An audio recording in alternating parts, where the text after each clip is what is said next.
Everyone. ಈಗ ಹೋದ್ class ಅಲ್ಲಿ ಏನ್ ನೋಡ್ತಾ ಹೋದ್ವಿ, ವೆಕ್ಟರ್ಸ್, ಟೈಪ್ಸ್ ಆಫ್ ವೆಕ್ಟರ್ಸ್ ನ ನೋಡ್ತಾ ಹೋದ್ವಿ. ಹೇಗೆ ವೆಕ್ಟರ್ಸ್ ಗಳನ್ನ ಡಿಫ್ರೆಂಟ್ ಟೈಪ್ಸ್ ಆಫ್ ಆಗಿ ಡಿವೈಡ್ ಮಾಡ್ತಾ ಹೋಗಿದ್ದಾರೆ. Unit vector, equal vector, parallel vector, anti parallel vector, plane vector, right, planar vector, right. ಯಾ ಈಗ ಏನ್ ನೋಡ್ತಾ ಹೋಗೋಣ ಅಂದ್ರೆ, ನಾವು ಫಾರ್ ಎಕ್ಸಾಂಪಲ್ ಈಗ 2 kg ಶುಗರ್ ಇದೆ ಅಂತ ನೋಡೋಣ. 2 kgs ಆಫ್ ಶುಗರ್ ಇದೆ ಪ್ಲಸ್ 3 kg ಆಫ್ ಶುಗರ್ ನಾನು ಕೊಟ್ಟೆ ಅಂದ್ಕೊಳ್ಳೋಣ, right. 2 kg of sugar already ಒಬ್ಬನ ಹತ್ರ ಇದೆ. 3 kg ಆಫ್ ಶುಗರ್ ನಾನು ಅವನಿಗೆ ಕೊಟ್ಟೆ. ಟೋಟಲ್ ಅಮೌಂಟ್ ಆಫ್ ಶುಗರ್ ಎಷ್ಟಿರ್ಬೋದು ಅವನ ಹತ್ರ? 5 kg ಇದೆ, ಕರೆಕ್ಟಾ? ಅದೇ ತರನೇ ಈಗ 2 ವೆಕ್ಟರ್ಸ್ಗಳು ಆಡ್ ಮಾಡೋದು ಹೇಗೆ ಅಂತ ನೋಡ್ತಾ ಹೋಗೋಣ. ಈಗ let us consider vector A. Vector A ನ ಮ್ಯಾಗ್ನಿಟ್ಯೂಡ್ 3 ಅಂತ ತಗೊಂತೀವಿ. ಅದೇ ವೆಕ್ಟರ್ ಬಿ ನ ಮ್ಯಾಗ್ನಿಟ್ಯೂಡ್ 4 ಅಂತ ತಗೊಂತ ಹೋಗ್ತಿದೆ. ಈಗ vector A plus vector B ನ ಆನ್ಸರ್ ಏನಾಗುತ್ತೆ? 3 ಪ್ಲಸ್ 4 7 ಆಗುತ್ತೆ, ಕರೆಕ್ಟಾ? ಓಕೆ. ಇನ್ನೊಂದು ಎಕ್ಸಾಂಪಲ್. ಈಗ vector A same magnitude, vector A is equal to 3, vector B ನ ಮ್ಯಾಗ್ನಿಟ್ಯೂಡ್ 4 ಅಂತಾನೆ ತಗೊಳ್ಳೋಣ. ಈಗ ವೆಕ್ಟರ್ ಎ ಈ ಡೈರೆಕ್ಷನ್ ಅಲ್ಲಿ ಇದೆ. ಈ ಕೇಸ್ ಮುಗೀತು ಸರ್. ಈಗ ಈ ಕೇಸ್ ನ ನೋಡೋಣ. ವೆಕ್ಟರ್ ಎ ನ ಡೈರೆಕ್ಷನ್ ಈ ಕಡೆ ಇದೆ, ವೆಕ್ಟರ್ ನ ಬಿ ಡೈರೆಕ್ಷನ್ ಈ ಕಡೆ ಇದೆ, ರೈಟ್. ಈಗ vector A plus vector B ಮಾಡಿದಾಗ ಆನ್ಸರ್ ಏನ್ ಬರಬೇಕು? ಮ್ಯಾಗ್ನಿಟ್ಯೂಡ್ ಆಫ್ ವೆಕ್ಟರ್ ಎ 3 ಇದೆ, ಮ್ಯಾಗ್ನಿಟ್ಯೂಡ್ ಆಫ್ ವೆಕ್ಟರ್ ಬಿ ಇದೆ, ಬಿ 4 ಇದೆ. ಎ ಪ್ಲಸ್ ಬಿ ಏನಾಗಬೇಕು? 7 ಆಗಬೇಕು. ಆದ್ರೆ ಈ ಕೇಸ್ ಅಲ್ಲಿ ಆನ್ಸರ್ -1 ಬರುತ್ತೆ. ಯಾಕೆ? ನಾನೇನ್ ಹೇಳಿದೆ, ವೆಕ್ಟರ್ ಕ್ವಾಂಟಿಟಿ ಅನ್ನೋದು ಕೇವಲ ಮ್ಯಾಗ್ನಿಟ್ಯೂಡ್ ಮೇಲೆ ಡಿಪೆಂಡ್ ಆಗಿರಲ್ಲ, ಡೈರೆಕ್ಷನ್ ಮೇಲೆ ಕೂಡ ಡಿಪೆಂಡ್ ಆಗಿರುತ್ತೆ ಅಂತ ಹೇಳಿದೆ, ರೈಟ್. ಈಗ ಈ ವೆಕ್ಟರ್ ಎ ನ ಡೈರೆಕ್ಷನ್ ಈ ಕಡೆ ಇದೆ, ವೆಕ್ಟರ್ ಬಿ ನ ಡೈರೆಕ್ಷನ್ ಅದರ ಆಪೋಸಿಟ್ ಆಗಿದೆ. ಇದರಿಂದ ವೆಕ್ಟರ್ ಅಡಿಷನ್ ನಮಗೆ ಮ್ಯಾಕ್ಸಿಮಮ್ ವ್ಯಾಲ್ಯೂ ಕೊಡ್ಬೇಕು ಅಂತ ಏನಿಲ್ಲ. ಏನಾದ್ರೂ ಕೊಡ್ಬೋದು, -1 ಬರ್ಬೋದು, 2 ಬರ್ಬೋದು, 3 ಬರ್ಬೋದು. ಅದು ಯಾವ್ದ್ರ ಮೇಲೆ ಡಿಪೆಂಡ್ ಆಗಿದೆ ಅಂದ್ರೆ, ಈ ಎರಡೂ ವೆಕ್ಟರ್ ನ ಮಧ್ಯ ಏನ್ ಆಂಗಲ್ ಇದೆಯಲ್ಲ ಅದ್ರ ಮೇಲೆ ಡಿಪೆಂಡ್ ಆಗಿದೆ ಅಂತ ತಗೊಂತ ಹೋಗ್ತೀವಿ, ಅಥವಾ ಡೈರೆಕ್ಷನ್ ಮೇಲೆ ಡಿಪೆಂಡ್ ಆಗಿದೆ ಅಂತ ತಗೊಂತ ಹೋಗ್ತೀವಿ. ಅದನ್ನೇ ಎಕ್ಸ್ಪ್ಲೇನ್ ಮಾಡಕ್ಕೆ ಫಿಸಿಕ್ಸ್ ಸೈಂಟಿಸ್ಟ್ಗಳು ಲಾಸ್ ಗಳನ್ನ ಕೊಟ್ಟಿದ್ದಾರೆ. ಓಕೆನಾ? ಈಗ ಲಾಸ್ ನ ಹೇಳುವ ಮುಂಚೆ ನಾನೊಂದು ಹೇಳ್ತೀನಿ. 2 ವೆಕ್ಟರ್ ನ ಆಡ್ ಮಾಡೋದು ಮತ್ತೆ ನಾರ್ಮಲ್ ಅಡಿಷನ್ ಎರಡು ಸೇಮ್ ಅಲ್ಲ. ನಾರ್ಮಲ್ ಅಡಿಷನ್ ಅಲ್ಲಿ 1 + 2 ಅಂದ್ರೆ 3. ಅದೇ ವೆಕ್ಟರ್ ಅಡಿಷನ್ ಅಲ್ಲಿ ಮ್ಯಾಗ್ನಿಟ್ಯೂಡ್ ಆಫ್ ವೆಕ್ಟರ್ ಎ 1 ಇದ್ದಿ ಮ್ಯಾಗ್ನಿಟ್ಯೂಡ್ ಆಫ್ ವೆಕ್ಟರ್ ಬಿ 3 ಇತ್ತು ಅಂದ್ರೆ 1 + 3 4 ಆಗ್ಬೇಕು ಅಂತ ಏನು ಇಲ್ಲ. 2 ಕೂಡ ಆಗಿರ್ಬೋದು, 3 ಕೂಡ ಆಗಿರ್ಬೋದು, 4 ಕೂಡ ಆಗಿರ್ಬೋದು. ಯಾಕೆ? ವೆಕ್ಟರ್ ಎ ಮತ್ತೆ ವೆಕ್ಟರ್ ಬಿ ಮಧ್ಯ ಆಂಗಲ್ ಎಷ್ಟಿದೆಯೋ ಆಂಗಲ್. ಈಗ let us consider vector A, ಇದನ್ನ ವೆಕ್ಟರ್ ಪೆನ್ ನ ವೆಕ್ಟರ್ ಎ ಅನ್ಕೋಣ, ನನ್ನ ಫಿಂಗರ್ ನ ವೆಕ್ಟರ್ ಬಿ ಅನ್ಕೋಣ. ವೆಕ್ಟರ್ ಎ ನ ಮ್ಯಾಗ್ನಿಟ್ಯೂಡ್ 3 ಇದ್ದಿ ವೆಕ್ಟರ್ ಬಿ ನ ಮ್ಯಾಗ್ನಿಟ್ಯೂಡ್ 4 ಇತ್ತು ಅಂದ್ರೆ ಈ ಎರಡೂ ವೆಕ್ಟರ್ ನ ಆಡ್ ಮಾಡಿದಾಗ ನಮಗೆ 7 ಬರಬೇಕು ಅಂತ ಏನು ಇಲ್ಲ. ಎಷ್ಟು ವ್ಯಾಲ್ಯೂ ಬರುತ್ತೆ ಅನ್ನೋದು ಅದ್ರ ಮಧ್ಯೆ ಇರುವ ಆಂಗಲ್ ಬಿಟ್ವೀನ್ ದೋಸ್ ವೆಕ್ಟರ್ಸ್. ಈ ಫಿಂಗರ್ ಆಂಗಲ್ ಅಂತ ತಗೊಂತ ಹೋದ್ರೆ ಆಂಗಲ್ ಬಿಟ್ವೀನ್ ದೋಸ್ ವೆಕ್ಟರ್ಸ್ ಅದು ಮ್ಯಾಟರ್ ಆಗ್ತಾ ಹೋಗುತ್ತೆ. ಅರ್ಥ ಆಯ್ತಾ? ಅದು ಹೇಗೆ ಮ್ಯಾಟರ್ ಆಗುತ್ತೆ ಅಂತ ನೋಡ್ತಾ ಹೋಗೋಣ. Let us consider 2 vectors. Vector A, wait a minute, let us consider 2 vectors. ಇದು ವೆಕ್ಟರ್ ಎ ಮತ್ತಿನ್ನೊಂದು ವೆಕ್ಟರ್ ಬಿ. ಅಂಡ್ ಈ ವೆಕ್ಟರ್ ಮಧ್ಯ ಆಂಗಲ್ ಟೀಟಾ ಅಂತ ಕನ್ಸಿಡರ್ ಮಾಡು. ಏನೋ ಈ ವೆಕ್ಟರ್ ಮಧ್ಯ ಆಂಗಲ್ ಎಷ್ಟಿದೆ? ಟೀಟಾ ಇದೆ. ಈಗ ಏನ್ ಮಾಡ್ತಾ ಹೋಗೋಣ ಅಂದ್ರೆ, ಇದನ್ನ ಒಂದು ಪ್ಯಾರಲೋಗ್ರಾಮ್ ಆಗಿ ಕನ್ವರ್ಟ್ ಮಾಡೋಣ. ಅಂದ್ರೆ ಇದನ್ನ ಸ್ವಲ್ಪ ಎಕ್ಸ್ಟೆಂಡ್ ಮಾಡ್ಕೊಂಡು ಮತ್ತೆ ಇದನ್ನ ಕೂಡ ಎಕ್ಸ್ಟೆಂಡ್ ಮಾಡ್ಕೊಂಡು ಒಂದು ಪ್ಯಾರಲೋಗ್ರಾಮ್ ಗೆ ಕನ್ಸಿಡರ್ ಮಾಡೋಣ. ಓಕೆನಾ? ಈಗ ಏನ್ ಹೇಳ್ತಿದ್ದಾರೆ ಅಂದ್ರೆ vector addition of vector A and vector B is equal to diagonal line of this parallelogram ಅಂತ ಹೇಳ್ತಿದ್ದಾರೆ. ಅಂದ್ರೆ ನಾವು ಈ ಎರಡೂ ವೆಕ್ಟರ್ ನ ಆಡ್ ಮಾಡಿದಾಗ vector A plus vector B ಯಾವುದಕ್ಕೆ ಈಕ್ವಲ್ ಆಗಿರತ್ತಂತೆ, ಈ ಡಯಾಗ್ನಲ್ ಲೈನ್ ಆರ್ ಅಂತ ತಗೊಳ್ಳೋಣ, ಈ ಡಯಾಗ್ನಲ್ ಲೈನ್ ಇದೆಯಲ್ಲ ಅದಕ್ಕೆ ಈಕ್ವಲ್ ಆಗಿರುತ್ತೆ ಅಂತ ಹೇಳಿದ್ದಾರೆ. ಈಗ ಅದನ್ನ ಪ್ರೂವ್ ಮಾಡೋದೇ ಇಂಪಾರ್ಟೆಂಟ್ ಕೆಲಸ. ಇದನ್ನ ನಾವು ಪ್ಯಾರಲೋಗ್ರಾಮ್ ಲಾ ಅಂತ ತಗೊಂತೀವಿ, ರೈಟ್? ಈಗ ಇದನ್ನ ಪ್ರೂವ್ ಮಾಡ್ತಾ ಹೋಗೋಣ. ಇದು ಆಕ್ಚುಲಿ 5 marks ಗೆ important derivation for your college exams, right? Okay, ಅದನ್ನ ಪ್ರೂವ್ ಮಾಡೋ ಮುಂಚೆ ಸ್ವಲ್ಪ ಬೇಸಿಕ್ಸ್ ಗಳನ್ನ ಕ್ಲಿಯರ್ ಮಾಡ್ತಾ ಹೋಗೋಣ. ಯಾಕೆ 10th ಮುಗಿಸ್ಕೊಂಡು ರಜದಲ್ಲಿ ಇರ್ತೀರಾ, ನೆನ್ಪಿರಲ್ಲ, ನಂಗೆ ಗೊತ್ತು. ಎಸ್, ಈಗ let us consider right angle triangle. ಏನಿದು right angle triangle A B C, ಓಕೆನಾ? ಈಗ ಇದರಲ್ಲಿ ಸೈನ್ ಥೀಟಾನ ಹೇಗೆ ಕಂಡುಹಿಡಿಯೋದು? Sine theta is equal to ಏನಾಗ್ತಾ ಹೋಗುತ್ತೆ, let theta be the angle. ಇಲ್ಲಿ ಥೀಟಾ ಇದೆ ಅಂತ ತಗೊಂತ ಹೋಗೋಣ, ರೈಟ್?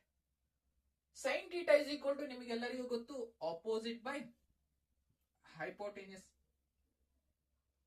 ಮತ್ತೆ ಕಾಸ್ ಥೀಟಾನು ಕಂಡುಹಿಡ್ಕೊಳ್ಳೋಣ. Cos theta is equal to adjacent by hypotenuse. ಬೇಗ ಮುಗಿಸ್ಕೊಂತ ಹೋಗೋಣ. Sine theta is equal to opposite by hypotenuse, cos theta is equal to adjacent by hypotenuse. Okay, opposite. ಈಗ ಆಪೋಸಿಟ್ ನ ಹೇಗೆ ಡಿಸೈಡ್ ಮಾಡೋದು ಅಂತ ನೋಡ್ತಾ ಹೋಗೋಣ. ಫಸ್ಟ್ ಆಂಗಲ್ ಥೀಟಾ ಇಂದ ತಗೊಬೇಕಾಗುತ್ತೆ. ಈಗ ಈ ಆಂಗಲ್ ಥೀಟಾಗೆ ಆಪೋಸಿಟ್ ಆಗಿ ಯಾವ್ದಿದೆ? ಈಗ ಆಂಗಲ್ ಥೀಟಾ ಜಾಗದಲ್ಲಿ ನೀನೇ ಇದೆ ಅಂತ ನೋಡೋಣ. ನಿನಗೆ ಆಪೋಸಿಟ್ ಆಗಿರೋದು ಯಾವುದು? ಎ ಬಿ, ಕರೆಕ್ಟಾ?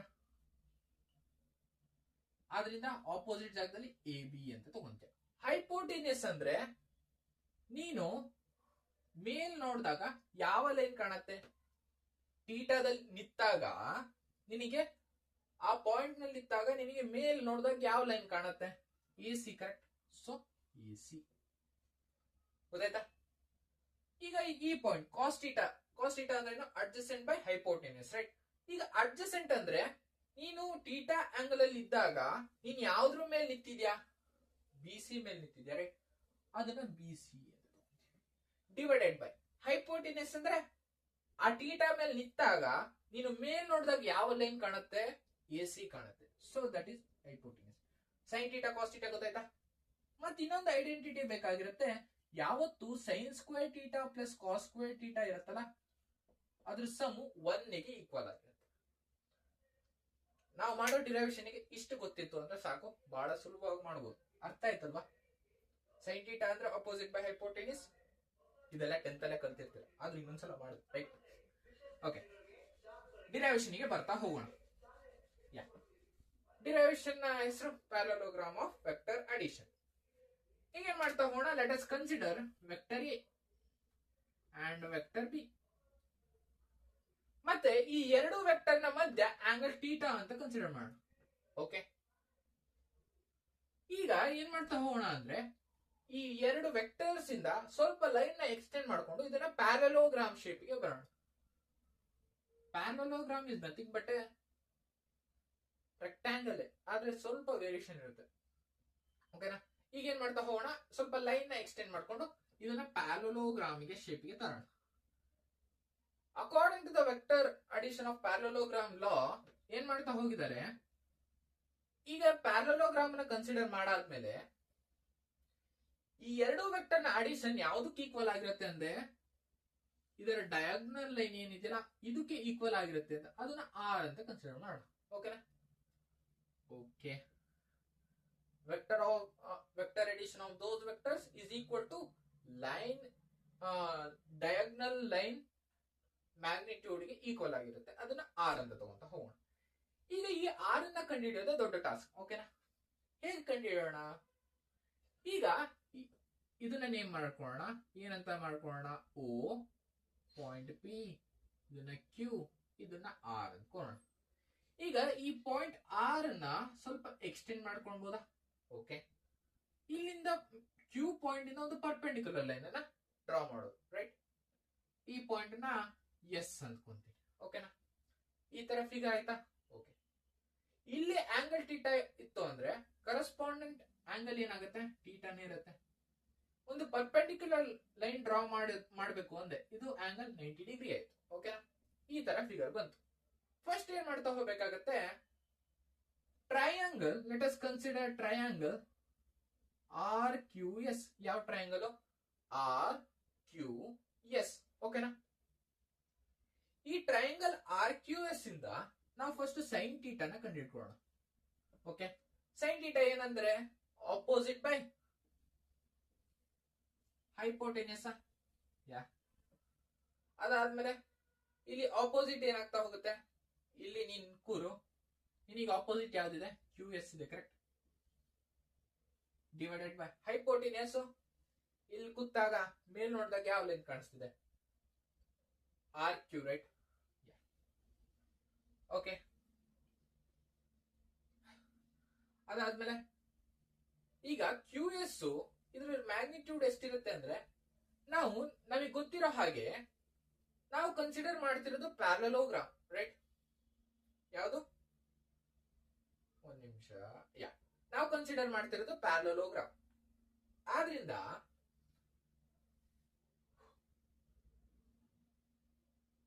ಈ ಆರ್ ಕ್ಯೂ ನ ಲೆಂತ್ ಮತ್ತೆ ಇದನ್ನ ಏನಂತ ತಗೊಂಡಿದ್ವಿ? ಒ ಪಿ, ರೈಟ್? ಈ ಒ ಪಿ ಮತ್ತೆ ಆರ್ ಕ್ಯೂ ನ ಲೆಂತ್ ಸೇಮ್ ಇರುತ್ತೆ. ಇಲ್ಲಿ ಒ ಪಿ ಯ ಲೆಂತ್ ಎಷ್ಟಿದೆ? ಬಿ ಇದೆ. ಅಲ್ಲಿಗೆ ಆರ್ ಕ್ಯೂ ನ ಲೆಂತ್ ಏನಿರುತ್ತೆ? ಬಿ ನೇ ಇರುತ್ತೆ, ಕರೆಕ್ಟಾ? ಓಕೆ. ಈಗ Q S divided by R Q ನ ಜಾಗದಲ್ಲಿ ಬಿ ಅಂತ ಬರ್ಕೊಂಬೋದಾ? ಓಕೆ. ಇಲ್ಲಿ ಏನಿದೆ? ಸೈನ್ ಟೀಟಾ ಇದೆ. ಅಲ್ಲಿಗೆ ಕ್ಯೂ ಎಸ್ ನ ಲೆಂತ್ ಏನಾಯ್ತು? B sine theta. ಹೇಗ್ ಬಂತು ಅಂತ ಗೊತ್ತಾಯ್ತಾ? ಹೇಗ್ ಬಂತು ಅಂತ ಗೊತ್ತಾಯ್ತೇನ್ರಿ? ಹೇಗ್ ಬಂತು? Sine theta is equal to opposite by hypotenuse is equal to Q S divided by R Q, correct? ಅದಾದ್ಮೇಲೆ sine theta is equal to Q S divided by B. ಯಾಕೆ? According to the parallelogram O P ಯ length B ಇದೆ ಅಂದ್ರೆ R Q ಯ length ಕೂಡ B. ಯಾಕೆ? Opposite sides are equal. So ಇದನ್ನ B ಅಂತಾನೆ ತಗೊಂಡಿದ್ದೀವಿ, ಓಕೆ? ಅಲ್ಲಿಗೆ Q S is equal to B sine theta ಆಯ್ತು. ಈಗ ಇನ್ನೊಂದು ಕಡೆ ಕಾಸ್ ಟೀಟಾನ ಕನ್ಸಿಡರ್ ಮಾಡೋಣ. ಕಾಸ್ ಟೀಟಾನ ಕನ್ಸಿಡರ್ ಮಾಡಿದಾಗ ಇದೇ ಟ್ರಯಾಂಗಲ್ ಆರ್ ಕ್ಯೂ ಎಸ್ ಇಂದ ಕಾಸ್ ಟೀಟಾನ ಕನ್ಸಿಡರ್ ಮಾಡೋಣ. ಏನ್ ಬರ್ತಾ ಹೋಗುತ್ತೆ? Adjacent by hypotenuse. ಇಲ್ಲಿ ಅಡ್ಜಸೆಂಟ್ ಏನು? R S divided by hypotenuse ಏನಾಗ್ತಾ ಹೋಗುತ್ತೆ? ಬಿ. ಅಂದ್ರೆ ಆರ್ ಕ್ಯೂ ನೇ ಆಗುತ್ತೆ, ಅದರ ಲೆಂತ್ ಏನಿದೆ? ಬಿ. ಡೈರೆಕ್ಟ್ ಆಗಿ ತಗೊಂಡೆ, ರೈಟ್? ಈಗ R S by B is equal to cos theta. ಅಲ್ಲಿಗೆ ಆರ್ ಎಸ್ ನ ಲೆಂತ್ ಏನಾಗುತ್ತೆ? B cos theta. ಈಗ ಫಿಗರ್ ನಲ್ಲಿ ಬರ್ಕೊಳ್ಳೋಣ. ಇದು ಆರ್ ಎಸ್ ನ ಲೆಂತ್ ಬಿ ಕಾಸ್ ಟೀಟಾ ಬಂತು, ಇದ್ರ ಲೆಂತ್ ಬಿ ಸೈನ್ ಟೀಟಾ ಬಂತು, ಓಕೆ? ನೆಕ್ಸ್ಟ್ ಕೆಲಸ ಏನು ಅಂದ್ರೆ let us consider triangle O Q S. Triangle O Q S. ಈಗ ನಮಗೆ ಮೇನ್ ಇಂಪಾರ್ಟೆಂಟ್ ಕೆಲಸ ಏನು? ವೆಕ್ಟರ್ ಆರ್ ಅನ್ನ ಕಂಡುಹಿಡಿಯೋದು, ಅಂದ್ರೆ ಅದರ ಮ್ಯಾಗ್ನಿಟ್ಯೂಡ್ ಡಯಾಗ್ನಲ್ ಲೈನ್ ಅನ್ನ ಕಂಡುಹಿಡಿಯೋದೇ ನಮ್ ಕೆಲಸ. ಈಗ ವೆಕ್ಟರ್ ಆರ್ ನ ಕಂಡುಹಿಡಿಯೋಗೋಸ್ಕರ ಏನ್ ಮಾಡ್ತಾ ಹೋಗ್ತೀವಿ? Let us consider triangle O Q S, right? ಈಗ ಇದಕ್ಕೆ ಪೈಥಾಗರಸ್ ಥಿಯರಂ ನ ಅಪ್ಲೈ ಮಾಡೋಣ. ಪೈಥಾಗರಸ್ ಥಿಯರಂ ಏನ್ ಹೇಳುತ್ತೆ? Hypotenuse square is equal to opposite square plus adjacent square, right? Okay. ಇಲ್ಲಿ ಹೈಪೋಟೆನ್ಯೂಸ್ ಅಂದ್ರೆ ಏನು? ಆರ್ ಆಗುತ್ತಾ? So R square. ಯಾಕೆ? ಹೈಪೋಟೆನ್ಯೂಸ್ ಸ್ಕ್ವೇರ್ ಇದೆ. ಅದಾದ್ಮೇಲೆ ಅಪೋಸಿಟ್ ಸ್ಕ್ವೇರ್ ಅಂತ ಇದೆ, ರೈಟ್? ಅಪೋಸಿಟ್ ಸ್ಕ್ವೇರ್ ಅಂದ್ರೆ ಬಿ ಸೈನ್ ಟೀಟಾ. ಆದ್ರಿಂದ ಅಪೋಸಿಟ್ ಸ್ಕ್ವೇರ್ ಇರೋದ್ರಿಂದ B square sine square theta plus adjacent square ಅಂತ ಇದೆ. ಅಡ್ಜಸೆಂಟ್ ಅಂದ್ರೆ ಓ ಎಸ್ ಆಗುತ್ತೆ. ಓ ಎಸ್ ನ O R plus R S ಅಂದ್ಕೊಂಬೋದಾ? ಅಲ್ಲಿಗೆ ಇದನ್ನ A plus P cos theta ಅಂದ್ಕೊಂಬೋದಾ? ರೈಟ್? ಎಸ್. ಈಗ ಇದನ್ನ A plus B cos theta whole square ಅಂತ ಬರ್ಕೊಂಡು, ರೈಟ್? ಅದಾದ್ಮೇಲೆ R square is equal to B square sine square theta plus A plus B cos ಥೀಟಾನ ಹೋಲ್ ಸ್ಕ್ವೇರ್ ಇದೆ, ಅದನ್ನ ಹೇಗೆ ಬರ್ಕೊಂತ ಹೋಗ್ಬೋದು, A square plus B square cos square theta plus 2ab cos theta ಅಂತ ಬರ್ಕೊಂಬೋದಾ sir? A plus B whole square formula ಏನು? A square plus B square plus 2ab. ಅದೇ ತರನೇ ಇದನ್ನ ಎ ಅಂದ್ಕೊಂಡೆ, ಇದನ್ನ ಬಿ ಅಂದ್ಕೊಂಡೆ. A square plus B square cos square theta plus 2ab cos theta. ಅರ್ಥ ಆಯ್ತಾ? ಈಗ B square sine square B square sine square theta B square cos square ಥೀಟಾನ ಈಗ ಬಿ ಸ್ಕ್ವೇರ್ ಅನ್ನ ಕಾಮನ್ ತಕೊಂತ ಹೋದ್ರೆ ಏನ್ ಸಿಗುತ್ತೆ, cos square theta plus sine square theta ಅಂತ ಬರ್ಕೊಂಬೋದು ಅದನ್ನ. ಈಗ cos square theta sine square theta 1 ಆಯ್ತು, ಅಲ್ಲಿಗೆ ಇದ್ರ ವ್ಯಾಲ್ಯೂ ಬಿ ಸ್ಕ್ವೇರ್ ಮಾತ್ರ ಉಳಿತಾ. ಅಲ್ಲಿಗೆ ಇದನ್ನ A square plus B square plus 2ab cos theta ಅಂತ ಬರ್ಕೊಂಬೋದಾ? ಅಲ್ಲಿಗೆ ಆರ್ ಸ್ಕ್ವೇರ್ ನ ವ್ಯಾಲ್ಯೂ ಏನ್ ಬಂತು, A square plus B square plus 2ab cos square 2ab cos theta, right?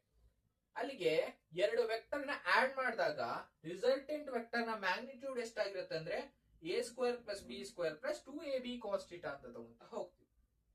Formula ಗೊತ್ತಾಯ್ತಾ? ಇದ್ರ ಮೇಲೆ ಲೆಕ್ಕ ಮಾಡ್ಸೋಣ, ರೈಟ್? ಅದಾದ್ಮೇಲೆ ಇದು ನಮಗೆ ಎರಡು ವೆಕ್ಟರ್ ನ ಆಡ್ ಮಾಡಿದಾಗ ನಮಗೆ ಮ್ಯಾಗ್ನಿಟ್ಯೂಡ್ ಏನು ಅಂತ ಹೇಳುತ್ತೆ. ಆದ್ರೆ ಡೈರೆಕ್ಷನ್ ನ ಡಿಸೈಡ್ ಮಾಡಕ್ಕೆ ನಾವು ಟ್ಯಾನ್ ಆಲ್ಫಾ ಅಂತ ಒಂದು ಕನ್ಸಿಡರ್ ಮಾಡ್ತೀವಿ. ಟ್ಯಾನ್ ಆಲ್ಫಾ ಕೆಲಸ ಏನು ಅಂದ್ರೆ ಈ ಎರಡರಲ್ಲಿ ಯಾವ್ದಾದ್ರು ಒಂದು ವೆಕ್ಟರ್ ನ ಯೂಸ್ ಮಾಡ್ಕೊಂಡು ಅದರ ಡೈರೆಕ್ಷನ್ ನ ರಿಸಲ್ಟೆಂಟ್ ವೆಕ್ಟರ್ ನ ಡೈರೆಕ್ಷನ್ ನ ಡಿಸೈಡ್ ಮಾಡಕ್ಕೆ ಹೆಲ್ಪ್ ಮಾಡ್ತಾ ಹೋಗುತ್ತೆ. ಈಗ ಟ್ಯಾನ್ ಆಲ್ಫಾ ನ ಫಾರ್ಮುಲಾ ಡೈರೆಕ್ಟ್ ಆಗಿ ಕೊಡ್ತೀನಿ, B sine theta divided by A plus B cos theta, right? ಇದರಿಂದ ನಾವು ಈ ರಿಸಲ್ಟೆಂಟ್ ವೆಕ್ಟರ್ ನ ಡೈರೆಕ್ಷನ್ ಕಂಡುಹಿಡಿಯಬಹುದು. ಅಂದ್ರೆ ಈಗ vector A plus vector B ಮಾಡಿದಾಗ ಮೂರನೇ ಏನ್ ಬರುತ್ತಲ್ಲ ಅದ್ರ ಅಡಿಷನ್, ಅದು ಕೂಡ ಒಂದು ವೆಕ್ಟರ್ ಬರಬೇಕು, ಕರೆಕ್ಟ್? ವೆಕ್ಟರ್ ಅಂದ್ರೆ ಏನು, ಮ್ಯಾಗ್ನಿಟ್ಯೂಡ್ ಮತ್ತೆ ಡೈರೆಕ್ಷನ್. ಈ ಫಾರ್ಮುಲಾದಿಂದ ನಾವು ಮ್ಯಾಗ್ನಿಟ್ಯೂಡ್ ನ ಕಂಡುಹಿಡಿತಾ ಹೋಯ್ತು ಅಂದ್ರೆ ಈ ಫಾರ್ಮುಲಾದಿಂದ ನಾವು ಡೈರೆಕ್ಷನ್ ನ ಕಂಡುಹಿಡಿತೀವಿ. ಇದ್ರ ಡಿರೈವೇಶನ್ ನೆಸೆಸಿಟಿ ಇಲ್ಲ, B sine theta plus A plus B cos theta, right? Okay, ಇದ್ರ ಮೇಲೆ ನ್ಯೂಮರಿಕಲ್ಸ್ ನ ಮಾಡೋಣ. ಫಸ್ಟ್ ಫಾರ್ಮುಲಾನ ನೋಡೋಣ. R square is equal to A square plus B square plus 2ab cos theta. ಇದನ್ನ 5 ಮಾರ್ಕ್ಸ್ ಅಲ್ಲಿ ಕೇಳೋ ಕ್ವಶನ್, ರೈಟ್? ಇಂಪಾರ್ಟೆಂಟ್.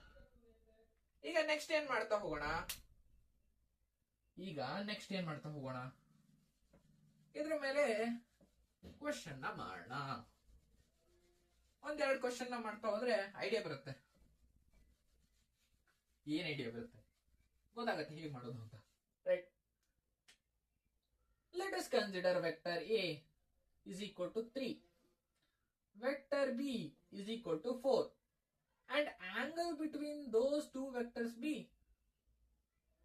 60 degree ಅನ್ಕೋಣ. ಓಕೆನಾ? Angle between those two vectors B 60 degree. ಇದನ್ನ ಫಿಗರ್ ಅಲ್ಲಿ ಬರೆಯೋದಾದ್ರೆ ವೆಕ್ಟರ್ ಎ ನ 3 ಅಂದ್ಕೊಂಡೆ, ವೆಕ್ಟರ್ ಬಿ ನ 4 ಅಂದ್ಕೊಂಡೆ, angle between those two vector 60 ಅಂತ ಇದೆ. ಈಗ ಇದ್ರ ರಿಸಲ್ಟೆಂಟ್ ವೆಕ್ಟರ್ ಇಲ್ಲಿ ಬರುತ್ತೆ, ಕರೆಕ್ಟ್? ಡಯಾಗ್ನಲ್. ಯಾಕೆ? ಇದನ್ನ ಪ್ಯಾರಲೋಗ್ರಾಮ್ ಕನ್ಸಿಡರ್ ಮಾಡ್ತೀವಿ. ಸಾರಿ, ಫಿಗರ್ ತಪ್ಪು ಬಂತು ರೀ. ವೆಕ್ಟರ್ ಎ, ವೆಕ್ಟರ್ ಬಿ, ಇದನ್ನ ಪ್ಯಾರಲೋಗ್ರಾಮ್ ಆಗಿ ಎಕ್ಸ್ಟೆಂಡ್ ಮಾಡ್ತೀರಾ. ಈ ಡಯಾಗ್ನಲ್ ಲೈನ್ ಇದರ ರಿಸಲ್ಟೆಂಟ್ ಬರುತ್ತೆ. ಈ ರಿಸಲ್ಟೆಂಟ್ ವ್ಯಾಲ್ಯೂ ಏನ್ ಬರ್ತಾ ಹೋಗುತ್ತೆ, ನಮಗೆ ಫಾರ್ಮುಲಾ ಗೊತ್ತು, R square is equal to A square plus B square plus 2ab cos theta, right? R square is equal to A square, A ನ ವ್ಯಾಲ್ಯೂ ಏನಿದೆ 3, 3 ಸ್ಕ್ವೇರ್ ಏನು 9, ಪ್ಲಸ್ ಬಿ ಸ್ಕ್ವೇರ್ ಏನಿದೆ, B ಏನಿದೆ 4 ಇದೆ, ಬಿ ಸ್ಕ್ವೇರ್ ನ value ಏನಾಗುತ್ತೆ 16, plus 2, A ನ value 3, B ನ ವ್ಯಾಲ್ಯೂ 4, ಥೀಟಾ ಆಂಗಲ್ ಏನಿದೆ 60, ಕಾಸ್ 60 ಏನಾಗ್ತಾ ಹೋಗುತ್ತೆ 19 plus 16 25, plus 2 3s are 6, 6 4s are 24, 24 cos 60 degree ಏನು ಏನ್ರಿ cos 60 ಡಿಗ್ರಿ 1/2, ರೈಟ್? ಅಲ್ಲಿಗೆ 2 12 ಆಯ್ತು, ಅಲ್ಲಿಗೆ 37. ಆರ್ ಸ್ಕ್ವೇರ್ ನ ವ್ಯಾಲ್ಯೂ ಏನ್ ಬಂತು 37, ಆರ್ ನ ವ್ಯಾಲ್ಯೂ √37. ಓಕೆನಾ? ಹೀಗೆ ಬರ್ತಾ ಹೋಗುತ್ತೆ. ಅದೇ ನಾವು ಡೈರೆಕ್ಟ್ ಆಗಿ ಆಡ್ ಮಾಡಿದ್ರೆ 7 ವ್ಯಾಲ್ಯೂ ಬರ್ಬೇಕಾಗಿತ್ತು, ಆದ್ರೆ ನಮಗೆ ಏನ್ ಬಂತು √37 ಬಂತು. ಓಕೆನಾ? ಅಲ್ಲಿಗೆ ನಾರ್ಮಲ್ ಆಗಿ ಎ ಪ್ಲಸ್ ಬಿ ವ್ಯಾಲ್ಯೂ 7 ಬರ್ಬೇಕಾಗಿತ್ತು, ವೆಕ್ಟರ್ ಅಡಿಷನ್ ಇಂದ √37 ಎಲ್ಲದ್ರದ್ದು ಕೆಲಸ ಏನು, ಎಲ್ಲ ಯಾಕೆ ಚೇಂಜ್ ಆಗ್ತಿರೋದು, ಈ ಆಂಗಲ್ ಇಂದ. ಎರಡು ವೆಕ್ಟರ್ ಮಧ್ಯದ ಆಂಗಲ್ ಇಂದ ನಮಗೆ √7 ಬರೋ ಆನ್ಸರ್ √37 ಬಂದಿದೆ. ರೈಟ್, ಅರ್ಥ ಆಯ್ತಲ್ವಾ? ದ ಮೇನ್ ಪಾಯಿಂಟ್ ಇಸ್, ಎರಡು ವೆಕ್ಟರ್ ನ ಆಡ್ ಮಾಡಿದಾಗ ನಮಗೆ ಅದ್ರ ಮ್ಯಾಗ್ನಿಟ್ಯೂಡ್ ನ ಡೈರೆಕ್ಟ್ ಆಡ್ ಮಾಡಿದಾಗ ಏನ್ ಆನ್ಸರ್ ಬರುತ್ತಲ್ಲ ಅದು ಬರಲ್ಲ. ಯಾಕೆ? Angle between those two vectors will be change that magnitude ಅಂತ. Right, variation of magnitude cos due to this angle ಅಂತ ತಗೊಂತ ಹೋಗ್ತೀವಿ. ಗೊತ್ತಾಯ್ತಾ? ಈಗ ಇನ್ನೊಂದು ಕ್ವಶನ್ ಮಾಡೋಣ. ಏನ್ question?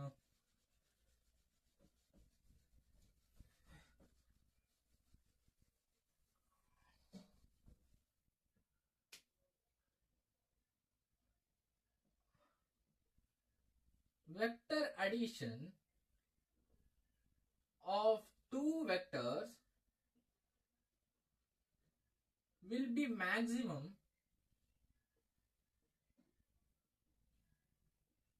at what degree of value? ಇದರ ಅರ್ಥ ಏನು? ಯಾವ ಆಂಗಲ್ ಆಫ್ ಥೀಟಾಗೆ ಎರಡು ವೆಕ್ಟರ್ ನ ಆಡ್ ಮಾಡಿದಾಗ ಅದರ ಮ್ಯಾಕ್ಸಿಮಮ್ ವ್ಯಾಲ್ಯೂ ಅಂದ್ರೆ a ಪ್ಲಸ್ ಬಿ. ಈಗ ವೆಕ್ಟರ್ ಎ ನ ಮ್ಯಾಗ್ನಿಟ್ಯೂಡ್ 3 ಅಂತ ತಗೊಂಡು ವೆಕ್ಟರ್ ಬಿ ನ ಮ್ಯಾಗ್ನಿಟ್ಯೂಡ್ 4 ಅಂತ ತಗೊಂಡ್ರೆ ಅದ್ರ ಮ್ಯಾಕ್ಸಿಮಮ್ ವ್ಯಾಲ್ಯೂ 3 + 4 7 ಬರಬೇಕು. ರೈಟ್, ಅದೇ ಮ್ಯಾಕ್ಸಿಮಮ್ ಬರೋದು. 8 9 ಬರುತ್ತೆ ಚಾನ್ಸ್ ಇಲ್ಲ. ಯಾಕೆ? 3 + 4 7 ಬರುತ್ತೆ. ರೈಟ್, ಆದ್ರೆ ವೆಕ್ಟರ್ ಅಡಿಷನ್ ಅಲ್ಲಿ 3 + 4 1 ಬರ್ಬೋದು, 2 ಬರ್ಬೋದು, 3 ಬರ್ಬೋದು, 4 ಬರ್ಬೋದು, 5 ಬರ್ಬೋದು, ಏನೋ ಬರ್ಬೋದು. ಆದ್ರೆ 3 + 4 7 ಬರಬೇಕು ಅಂದ್ರೆ ಅದ್ರ ಮಧ್ಯ ಆಂಗಲ್ ಎಷ್ಟಿರ್ಬೇಕು ಅಂತ ಚೆಕ್ ಮಾಡ್ಬೇಕಾಗುತ್ತೆ. ಅದಕ್ಕೆ ಏನ್ ಮಾಡ್ತಾ ಹೋಗೋಣ, ಕೇಸ್ ಅನ್ನ ತಗೋಣ. ಈಗ formula ಬರ್ಕೊಂಡ್ರೆ r² + b² + 2ab cos θ ಇದೆ. ಈಗ ಇದ್ರದ್ದು ಮ್ಯಾಕ್ಸಿಮಮ್ ವ್ಯಾಲ್ಯೂ ಬರಬೇಕು ಅಂದ್ರೆ ಏನ್ ಮಾಡ್ತಾ ಹೋಗ್ಬೇಕಾಗತ್ತೆ, ನಮ್ಗೆ ಡೈರೆಕ್ಟ್ ಆಗಿ r² = a² + b² ಬರಬೇಕು. ರೈಟ್, ಯಾಕೆ? ಈ ಆಂಗಲ್ ಟರ್ಮ್ ನ ಕಿತ್ತು ಬಿಸಾಕ್ಬೇಕಾಗತ್ತೆ. ಯಾವಾಗ ಕಿತ್ತು ಬಿಸಾಕತ್ತಿದು? ಕಿತ್ತು ಬಿಸಾಕತ್ತೆ ಅನ್ನೋ ಬದಲು +1 ಬಂದ್ರು ಅಡ್ಡಿಲ್ಲ, ಅಥವಾ +0 ಬಂದ್ರು ಅಡ್ಡಿಲ್ಲ. ರೈಟ್, ಈಗ +0 ಯಾವಾಗ ಬರುತ್ತೆ? cos 90 ಬಂದಾಗ. ರೈಟ್, ಯಾವಾಗ ಥೀಟಾ ಆಂಗಲ್ 90 ಡಿಗ್ರಿ ಇರುತ್ತೋ ಆಗ cos 90 0 ಆಗುತ್ತೆ. ರೈಟ್, ಆವಾಗ 2ab × 0 ಆ ವ್ಯಾಲ್ಯೂ 0 ಆಗುತ್ತೆ. ಅಲ್ಲಿಗೆ r ವ್ಯಾಲ್ಯೂ ಏನ್ ಬಂತ ಹೋಯ್ತು, √a + b ಬರ್ತಾ ಹೋಗುತ್ತೆ. ಕರೆಕ್ಟಾ? ಎಸ್. ಇನ್ನೊಂದು ಕೇಸ್ ಯಾವುದು? ಯಾವಾಗ r² value angle between those two vectors theta = 0 degree.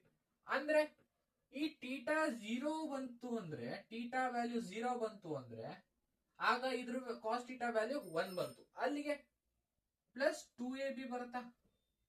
ಅಲ್ಲಿಗೆ ಇದು ಕೂಡ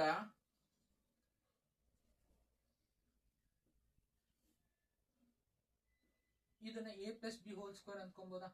ಅಲ್ಲಿಗೆ √2 ಸ್ಕ್ವೇರ್ ಕ್ಯಾನ್ಸಲ್ ಆಗಿ a+b ಅಂದ್ಕೊಂಬೋದಾ? ಅಲ್ಲಿಗೆ r = a+b ಯಾವಾಗ ಬರುತ್ತೆ? ಯಾವಾಗ angle between the two vectors must be 0 degree. ಅಂದ್ರೆ ಏನು? ಎರಡು ವೆಕ್ಟರ್ ಸೇಮ್ ಡೈರೆಕ್ಷನ್ ಅಲ್ಲಿ ಇತ್ತು ಅಂದ್ರೆ ಅದೇ 0 ಡಿಗ್ರಿ ಅಲ್ವಾ? ಯಾವಾಗ ಎರಡು ವೆಕ್ಟರ್ ಸೇಮ್ ಡೈರೆಕ್ಷನ್ ಅಲ್ಲಿ ಇರುತ್ತಲ್ಲ, ನಾವು ಡೈರೆಕ್ಟ್ ಆಗಿ ನಾರ್ಮಲ್ ಅಡಿಷನ್ ಅಲ್ಲೇ ನಾವು ಎರಡು ವೆಕ್ಟರ್ ನ ಆಡ್ ಮಾಡಬಹುದು. ಆದ್ರೆ ಡಿಫರೆಂಟ್ ಆಂಗಲ್ಸ್ ಇದ್ದಾಗ ನಾವು ಇದೇ ಫಾರ್ಮುಲಾನ ಯೂಸ್ ಮಾಡಲೇಬೇಕಾಗುತ್ತೆ. ಅರ್ಥ ಆಯ್ತಾ? Okay, this is the motto of this class. ಏನ್ ಹೇಳಕ್ ಪ್ರಯತ್ನ ಮಾಡ್ತಿದ್ದೀನಿ, ಎರಡು ವೆಕ್ಟರ್ ನ ಆಡ್ ಮಾಡಿದಾಗ ನಮಗೆ ಏನು ಫೈನಲ್ ಆಗಿ ರಿಸಲ್ಟ್ ಬರುತ್ತಲ್ಲ ಅದು ನಾರ್ಮಲ್ ಅಡಿಷನ್ ತರ ಬರಲ್ಲ. Angle between those vectors will depend on final answer. ಈ ರಿಸಲ್ಟೆಂಟ್ ಅನ್ನೋದು ಏನಿಲ್ಲ, a+b ಯ ಆನ್ಸರ್ ಏನು ಅಂತ ಅಷ್ಟೇ. ಅದನ್ನ ರಿಸಲ್ಟೆಂಟ್ ಅಂತ ಕರಿತೀವಿ. r² = a² + b² + 2ab cos θ. ಓಕೆನಾ? This was the class.